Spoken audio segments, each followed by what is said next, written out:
Salut à tous.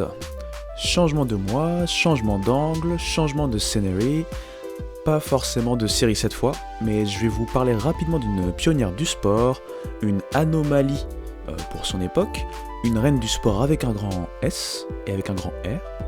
À l'instar de beaucoup de personnes ayant marqué son temps, culturellement parlant, elle n'aura pas eu une vie longue malheureusement, mais cela lui aura suffi pour apposer son empreinte sur le XXe siècle. De qui je parle ? De Mildred Didriksen puis Didrikson, tomboy décrié passé à la postérité. Bon, on y va ? Allez, c'est parti.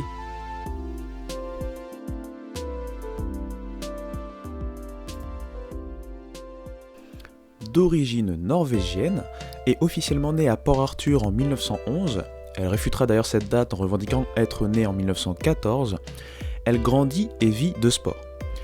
Elle est repérée à l'adolescence par ses performances athlétiques, par son physique devenant très vite musculeux, et ça tombe bien car comme beaucoup de grands, elle sait déjà ce qu'elle veut. Son but, c'était d'être la meilleure athlète qui a jamais vécu. Et elle va le démontrer en fait très vite. Recrutée par une compagnie de Dallas afin d'être la figure de proue de leur équipe de basket, nommée les Golden Cyclones, elle va réussir à en faire un succès, donc cette équipe va être vraiment une équipe qui va dominer sur le plan amateur national, puisqu'elles remporteront le championnat national de l'AAU en 1931, et durant leur période de domination dans les années 30, elle va même se permettre d'inscrire 100 points dans une rencontre. Ça vous rappelle pas quelqu'un ? Au-delà du basket, elle va dominer dans d'autres disciplines sportives, baseball, tennis, nage, boxe, volley, hand ou encore cyclisme pour ne pas tout citer, mais elle va vraiment jeter son dévolu sur l'athlétisme. A noter rapidement côté baseball qu'elle va recevoir un surnom, le fameux surnom Babe, en référence d'après ses dires à Babe Ruth, de par l'enchaînement de ses longs home runs. Par contre niveau caractère, il semblerait qu'elle se rapprochait un peu plus de Ty Cobb que de Babe Ruth. Revenons donc sur la quintessence de sa carrière via l'athlétisme.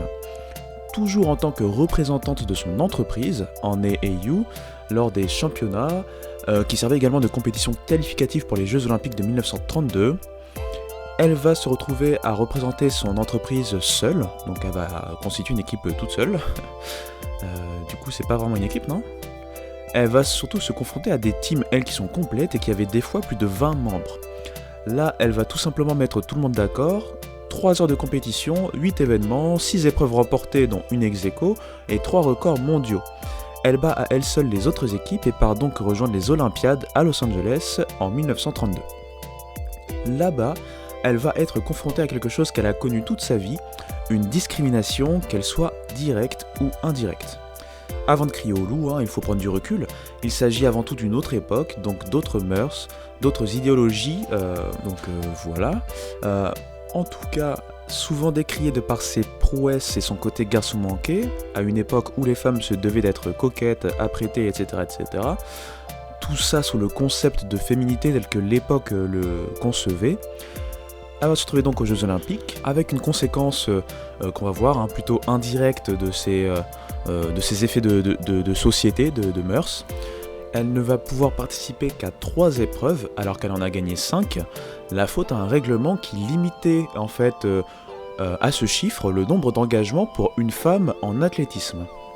Mais bon, elle va prouver à cet échelon que 3 épreuves n'étaient pas de trop, son appétit insatiable lui permettant de remporter les titres au javelot, aux 80 mètres haies, elle y établit d'ailleurs un 4e record du monde, et, ne bénéficiant pas de la VAR, subit une injustice au saut en hauteur car elle est déjugée à cause d'un saut jugé non conforme. Il sera d'ailleurs prouvé que son saut était bien conforme. Mais bon, ce n'est pas trop grave car elle va montrer au monde entier de quel bois Babe Didrikson était faite. Malgré cela, elle est toujours moquée pour son physique jugé trop masculin et se met du coup au golf.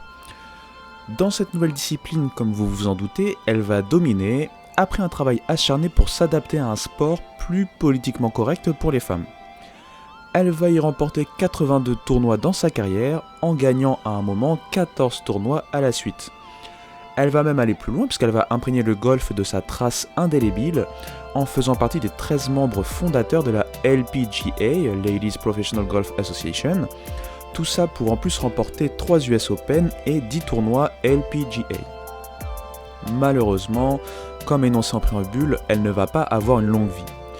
En 1953, entrée dans la quarantaine, on lui diagnostique un cancer du côlon. Elle va tout de même continuer un temps le sport, remportant l'un de ses titres à l'US Open en 1954, devenant par là même l'une des premières athlètes à faire une croisade publique contre le cancer. La maladie va malheureusement finir par l'avoir et Mildred Babe Didrikson s'éteint à 45 ans en 1956. Pour vous donner un ordre d'idée de l'excellence de cette dame, devenue d'ailleurs Mildred Didrikson Zaharias après son mariage avec le célèbre lutteur George Zaharias, regardez un sportif multisport un peu plus contemporain qui a eu du succès dans les sports qu'il a exercés, par exemple Bo Jackson, fort en NFL et en MLB. Élargissez le scope à bien plus de sports, à une plus longue période également, et vous comprendrez que les accomplissements de l'athlète élue athlète féminine de la première partie du XXe siècle font d'elle la plus grande athlète multisport américaine, et sa collection d'honneurs et de trophées ou médailles sont ceux qu'il reste de sa legacy. Avant de partir, comme d'habitude, je vous propose soit un petit livre, soit un petit film à l'effigie du sportif dont c'est le sujet. Donc aujourd'hui je vous parle d'un film, plutôt un téléfilm qui s'appelle Babe, sorti en 1975, biographique sur l'athlète dont on vient de parler. Bon, bah voilà une petite vidéo pour revenir sur une grande dame du sport avec un grand S, 5-6 minutes d'écoute, quelques belles images, et sur ces belles paroles, bah, je vous dis tout simplement à très bientôt. Allez, ciao.